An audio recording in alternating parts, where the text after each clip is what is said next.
불자님들의 성부를 간절히 기원드립니다. 지금 이 영상을 듣고 계신 이 순간에도 어딘가에서 마음이 조용히 자신을 평가하고 있지는 않습니까? 나는 왜 이 정도밖에 되지 않을까? 나는 왜 남들만큼 잘하지 못할까? 나는 왜 이렇게 부족할까? 겉으로는 아무렇지 않은 듯 하루를 살아가지만 밤이 되면 생각은 더 선명해집니다. 낮에는 숨겨졌던 비교가 어둠 속에서 또렷해집니다. SNS 속 타인의 삶은 빛나 보이고 직장에서의 동료는 앞서가는 것처럼 느껴집니다. 친구는 이미 자리를 잡았고 나는 아직도 제자리인 것 같습니다. 그리고 어느 순간 아주 조용히 그러나 분명하게 이 문장이 떠오릅니다. 나는 실패자가 아닐까? 이 감정은 단순한 우울이 아닙니다.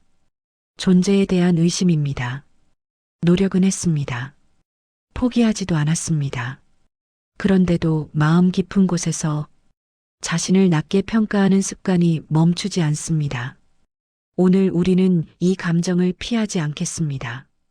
덮지도 않겠습니다. 억지로 긍정하지도 않겠습니다. 대신 아주 천천히 그 감정이 어디서 시작되었는지를 함께 바라보겠습니다. 그리고 부처님께서 왜 모든 존재는 결국 하나의 길 위에 있다고 선언하셨는지 그 깊은 뜻을 따라가 보겠습니다. 오늘의 핵심 가르침은 법화경의 일승사상입니다. 모든 길은 결국 하나다. 당신도 부처가 될 존재다. 이 문장이 오늘 당신의 마음을 어떻게 흔들지 끝까지 함께 해 주십시오. 나는 왜 늘 부족하다고 느끼는가? 이 질문은 생각보다 오래되었습니다. 어제 시작된 감정이 아닙니다. 아마도 아주 오래전 처음 비교를 배웠던 순간부터 시작되었을 것입니다. 아이였을 때를 떠올려 보십시오. 시험 점수를 받아들고 집으로 돌아가던 길, 칭찬을 받았던 날도 있었지만 아쉬움을 들었던 날도 있었습니다. 그때 우리는 은근히 배웁니다. 나는 점수로 설명될 수 있는 존재라는 것을. 그 이후로 삶은 계속 비교의 연속이었습니다. 누가 더 빠른가? 누가 더 잘하는가? 누가 더 인정받는가? 우리는 그렇게 자신을 측정하는 법을 배웠습니다. 어느 순간부터 존재는 사라지고 결과만 남았습니다. 저는 진료실에서 이런 이야기를 자주 듣습니다. 스님, 저는 늘 부족한 것 같습니다. 그 말을 할 때의 표정을 저는 잊지 못합니다. 그 표정에는 분노도 좌절도 아닌 어딘가 체념한 듯한 고요가 있습니다. 한 중년 여성분이 찾아오셨습니다. 아이를 키우며 평생을 헌신해 온 분이었습니다. 아이들은 잘 자랐고 가정도 평온했습니다. 그런데도 그녀는 말했습니다. 저는 좋은 엄마가 아니었습니다. 이유를 물었습니다. 아이를 키우며 화를 낸 적이 있습니다. 그 한 장면이 수십 년을 붙들고 있었습니다. 그녀의 삶 전체는 그 한 장면에 의해 평가되고 있었습니다. 우리는 왜 이렇게 한순간을 전체로 확대할까요? 그 이유는 우리가 자신을 과정이 아니라 결과로 보기 때문입니다. 과정이라면 흔들릴 수 있습니다. 길이라면 넘어질 수 있습니다. 그러나 결과라면 조금만 금이 가도 전체가 무너진 것처럼 느껴집니다. 여기서 감정이 깊어집니다. 회사에서의 실패, 관계에서의 상처, 신앙생활에서의 나태함. 우리는 그것을 경험으로 보지 않고 자격 박탈로 해석합니다. 나는 아직 부족하다. 나는 준비되지 않았다. 나는 될 사람이 아니다. 이 문장이 반복되면서 하나의 정체성이 됩니다. 그리고 그 정체성은 행동을 위축시킵니다. 도전하지 않습니다. 시도하지 않습니다. 왜냐하면 또다시 부족함이 증명될까 두렵기 때문입니다. 그 두려움은 조용하지만 강력합니다. 어느 날 젊은 직장인이 이런 말을 했습니다. 저는 늘 잘리고 있는 느낌입니다. 실제로 해고된 적은 없었습니다. 그러나 그는 늘 비교 속에서 자신을 잘리고 있는 존재처럼 느끼고 있었습니다. 왜 그럴까요? 그는 자신을 현재 위치로 보지 않고 도달하지 못한 미래로 평가하고 있었습니다. 항상 부족한 쪽을 바라보는 시선, 항상 모자란 부분을 확대하는 습관. 문제는 능력이 아닙니다. 문제는 시선입니다. 우리는 자기 자신을 가장 가혹한 기준으로 평가합니다. 타인의 실수는 이해하면서도 자신의 실수는 용납하지 않습니다. 이 모순은 어디에서 오는 것일까요? 우리는 무의식적으로 완성된 존재가 되어야 한다고 믿습니다. 이미 충분해야 한다고 믿습니다. 그러나 법화경은 전혀 다른 시선을 제시합니다. 존재는 완성된 결과가 아니라 하나의 길이다. 길은 멈추지 않습니다. 길은 돌아가기도 하고 때로는 오르막도 내리막도 있습니다. 길 위에 있는 존재에게 왜 아직 도착하지 못했느냐라고 묻는 것은 조금 이상하지 않습니까? 우리는 아직 도착점이 아닙니다. 우리는 길 위입니다. 이 사실을 마음 깊이 받아들이는 순간 조금 숨이 달라집니다. 나는 실패자가 아니다. 나는 과정이다. 이 문장이 아직 낯설다면 괜찮습니다. 낯선 감정은 천천히 스며듭니다. 지금 이 순간 가슴에 손을 얹고 스스로에게 물어보십시오. 나는 지금 길 위에 있는가? 그렇다면 나는 이미 가고 있는 존재입니다. 여기까지가 첫 번째 깨달음의 문턱입니다. 다음 장에서는 법화경의 비유를 통해 이 시선이 어떻게 완전히 전환되는지 더 깊이 들어가겠습니다. 불타는 집, 그리고 당신이 서 있는 자리. 이제 우리는 한 장면 앞에 서 있습니다. 조용히 상상해 보십시오. 낡은 큰 집이 있습니다. 오래된 목조 기둥은 금이 가 있고 천장에는 작은 틈이 보입니다. 아이들이 그 안에서 뛰어놀고 있습니다. 웃음소리가 울려 퍼집니다. 그들은 아무것도 모릅니다. 그런데 바깥에서 작은 불씨가 옮겨 붙습니다. 처음에는 미미합니다. 연기가 아주 가늘게 피어오릅니다. 아이들은 여전히 놀이에 빠져 있습니다. 누군가는 장난감을 자랑하고 누군가는 더 큰 것을 가지려 합니다. 조금 더 지나면 불은 천천히 기둥을 타고 오릅니다. 타닥타닥 소리가 납니다. 연기는 짙어집니다. 이 집은 무엇입니까? 법화경은 이 장면을 삼계 화택이라고 말합니다. 삼계는 우리가 사는 이 세계, 화택은 불타는 집입니다. 왜 부처님은 세상을 불타는 집에 비유하셨을까요? 우리는 태어납니다. 늙습니다. 병듭니다. 그리고 죽습니다. 사랑하는 이를 만납니다. 그러나 언젠가는 헤어집니다. 원하는 것을 얻기도 합니다. 그러나 그것은 오래가지 않습니다. 이 조건 자체가 이미 불입니다. 그런데 우리는 그 안에서 무엇을 하고 있습니까? 더 좋은 자리를 얻으려 합니다. 더 인정받으려 합니다. 더 완벽해지려 합니다. 그 노력 자체가 나쁘다는 말이 아닙니다. 문제는 그것이 전부라고 믿는 순간입니다. 조금만 생각해 보십시오. 우리는 왜 늘 부족하다고 느낄까요? 불타는 집 안에서 누가 더 큰 장난감을 가졌는지를 비교하기 때문입니다. 누군가는 더 빨리 성공했고, 누군가는 더 많은 돈을 벌었고, 누군가는 더 안정된 가정을 이루었습니다. 그리고 우리는 자신을 그들과 나란히 세워놓고 이렇게 말합니다. 나는 아직 부족하다. 그 순간 비교는 불꽃이 됩니다. 그 불꽃은 마음을 태웁니다. 여기서 부처님의 행동을 보십시오. 아버지는 아이들에게 말합니다. 밖에 더 좋은 수레가 있다. 아이들이 좋아할 만한 말을 합니다. 그것이 방편입니다. 그러나 밖으로 나온 아이들에게 아버지는 말합니다. 사실은 하나의 큰 수레뿐이다. 그리고 이어지는 선언이 바로 이것입니다. 오직 일승뿐이다. 이 문장을 천천히 받아들이십시오. 오직 일승뿐이다. 오직 일승뿐이다. 오직 일승뿐이다. 길은 하나뿐입니다. 이 말은 무엇을 뜻합니까? 우리는 서로 다른 출발선에 서 있는 것처럼 보입니다. 어떤 이는 앞에 있고 어떤 이는 뒤에 있는 것처럼 보입니다. 그러나 부처님은 그렇게 보지 않으셨습니다. 모든 존재는 결국 하나의 깨달음으로 향하고 있다. 당신도 저 사람도 지금 비교 속에서 힘들어하는 그 마음조차도 그 길 위에 있다. 여기서 감정이 흔들립니다. 나는 뒤처진 존재가 아니다. 나는 탈락한 존재가 아니다. 나는 잘못 출발한 존재가 아니다. 나는 길 위에 있는 존재다. 이 문장이 아직 낯설 수 있습니다.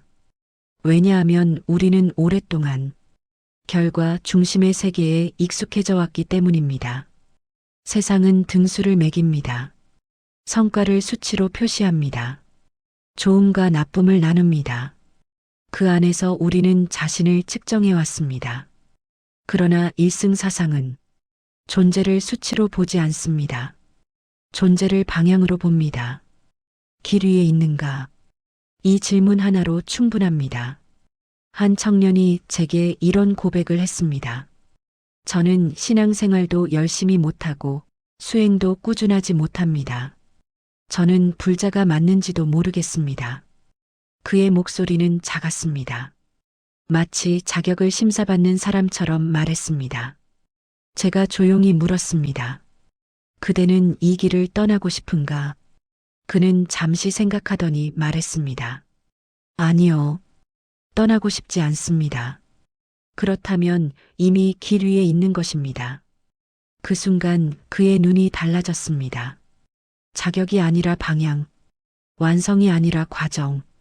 우리는 그동안 자신을 도착점과 비교해 왔습니다. 그래서 늘 부족했습니다. 그러나 길이라는 관점으로 보면 지금의 자리도 의미가 됩니다. 넘어짐도, 지연도, 방황도 모두 길 위의 한 구간입니다.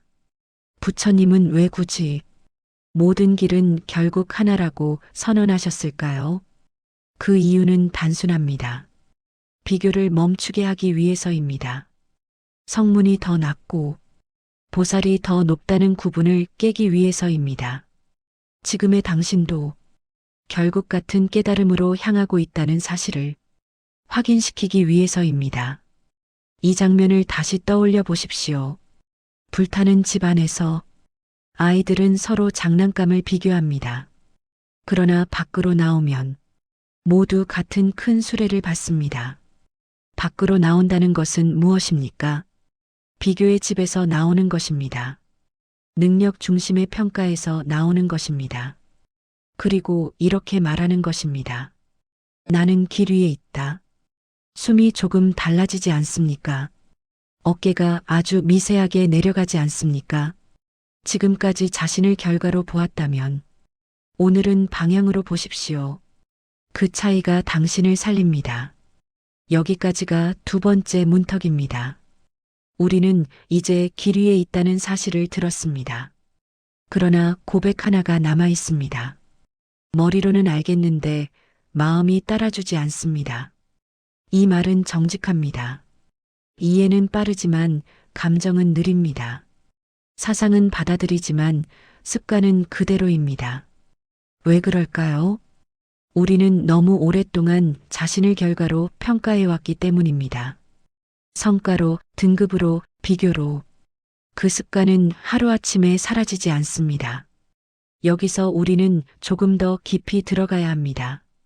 왜 우리는 비교를 멈추지 못하는가? 비교는 단순한 습관이 아니라 안전을 찾는 방식이기 때문입니다. 누가 더 앞서 있는지를 확인하면 내 위치를 가늠할 수 있습니다. 내가 얼마나 부족한지를 계산하면 다음에 무엇을 해야 할지 계획할 수 있습니다. 비교는 우리에게 통제감을 줍니다. 그러나 그 통제감은 착각입니다. 왜냐하면 세상은 끊임없이 변하고 조건은 항상 달라지기 때문입니다. 오늘의 우위는 내일의 열쇠가 됩니다. 오늘의 실패는 내일의 자산이 됩니다.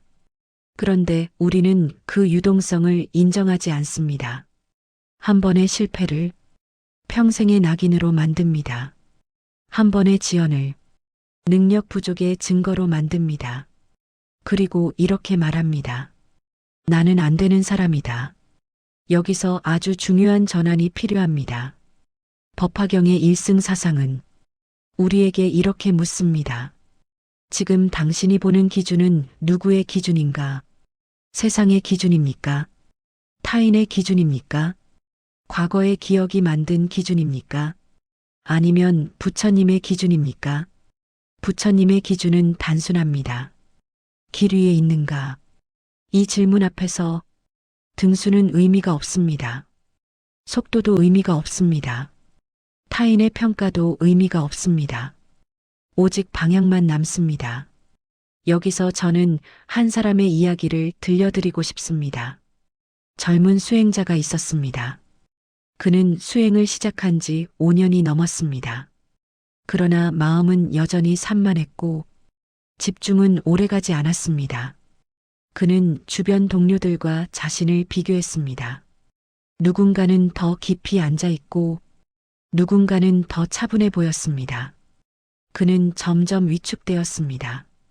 어느 날 그는 스승에게 말했습니다. 저는 수행에 재능이 없는 것 같습니다. 그 말에는 체념이 담겨 있었습니다. 스승은 한참 동안 그를 바라보다가 이렇게 물었습니다. 그대는 왜 수행을 시작했는가? 그는 잠시 멈추더니 말했습니다. 고통이 싫어서 시작했습니다. 지금도 고통에서 벗어나고 싶은가?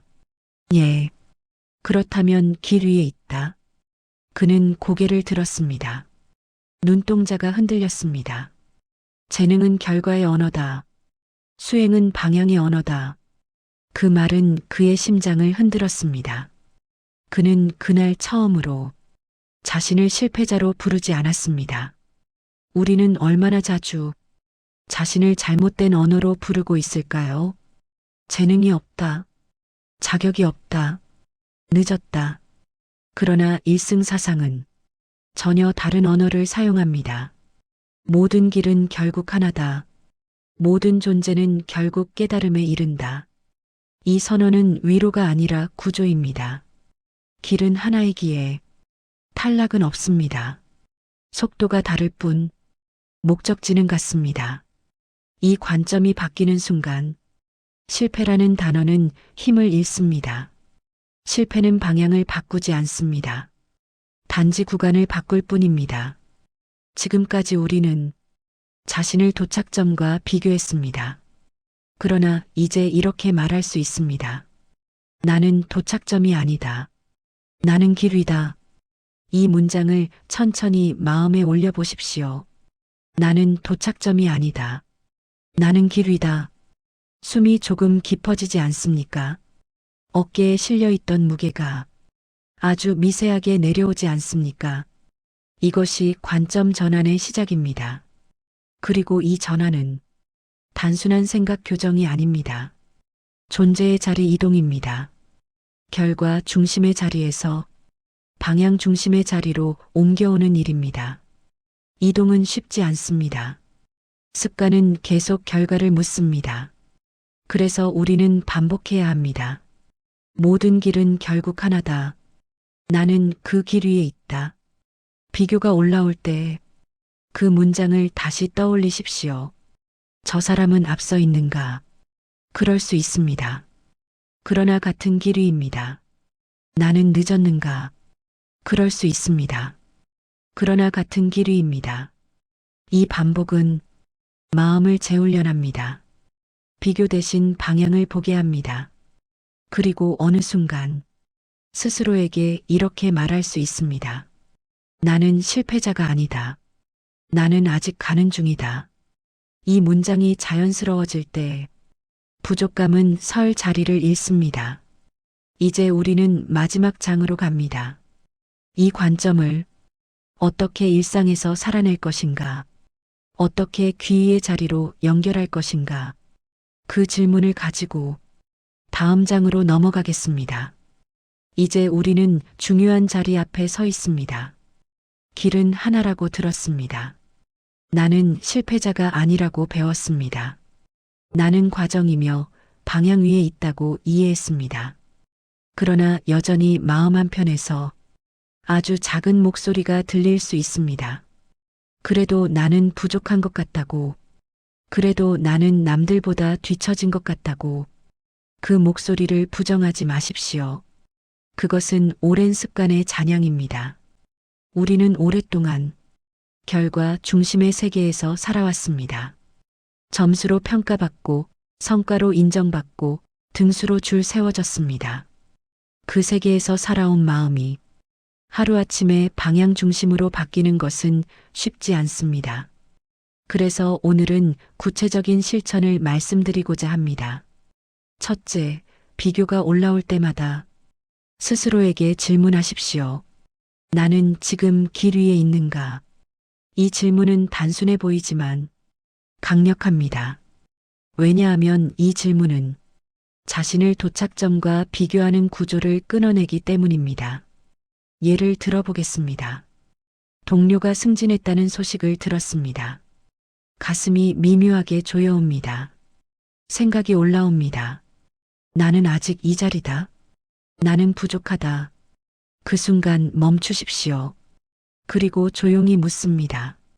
나는 지금 길 위에 있는가? 대답은 거의 언제나 같습니다. 예, 나는 길 위에 있습니다. 그렇다면 이 순간은 탈락의 증거가 아니라 나의 구간일 뿐입니다. 이렇게 반복하십시오. 비교가 올라올 때마다 방향을 묻습니다. 둘째, 자신을 결과로 정의하는 언어를 바꾸십시오. 우리는 무심코 이렇게 말합니다. 나는 원래 이런 사람이다. 나는 늘 이 모양이다. 이 문장은 결과의 언어입니다. 대신 이렇게 말해 보십시오. 나는 지금 이런 구간을 지나고 있다. 구간은 변합니다. 오르막도 있고 내리막도 있습니다. 잠시 멈추는 평지도 있습니다. 그러나 길은 계속됩니다. 이 언어의 변화는 마음을 재구성합니다. 셋째, 귀의입니다. 불법승에 귀의한다는 것은 내 판단을 내려놓는 훈련입니다. 나는 나를 너무 가혹하게 평가합니다. 나는 나를 너무 쉽게 낙인 찍습니다. 귀의는 말합니다. 그 판단은 전부가 아니다. 부처님의 시선은 지금의 모습이 아니라 본래의 가능성을 봅니다. 일승사상은 선언합니다. 모든 존재는 결국 부처가 된다. 이 문장을 가슴에 얹어 보십시오. 모든 존재는 결국 부처가 된다. 모든 존재는 결국 부처가 된다. 모든 존재는 결국 부처가 된다. 여기에는 조건이 붙어 있지 않습니다. 지금 잘해야 한다는 조건도, 완벽해야 한다는 조건도, 남들보다 빨라야 한다는 조건도 없습니다. 그저 길 위에 있으면 됩니다. 귀의는 바로 이 길을 믿는 일입니다. 나는 흔들릴 수 있다. 나는 늦어질 수 있다. 나는 넘어질 수 있다. 그러나 나는 길 위에 있다. 이 믿음이 귀의입니다. 여기서 한 에피소드를 들려드리겠습니다. 어느 날 한 신도분이 찾아오셨습니다. 평생 성실하게 살아온 분이었습니다. 그러나 최근 사업 실패로 큰 손실을 입었습니다.